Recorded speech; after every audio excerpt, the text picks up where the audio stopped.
অনুগ্রহ করে শুনবেন, দুর্গাপুর থেকে হাওড়া যাওয়ার জন্যে ট্রেন নম্বর 22,388 ব্ল্যাক ডায়মন্ড এক্সপ্রেস। এই ট্রেন আগে ধানবাদ জংশন থেকে ছেড়ে আসে।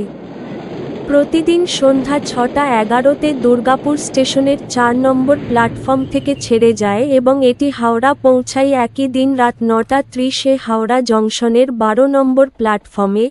ট্রেনটির মোট যাত্রাপথ 171 কিলোমিটার, যা অতিক্রম করতে সময় লাগে 3 ঘন্টা 19 মিনিট।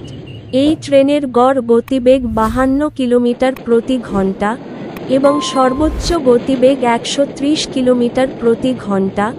এই ট্রেনটি যাত্রাপথে মোট 5টি স্টেশনে দাঁড়ায়।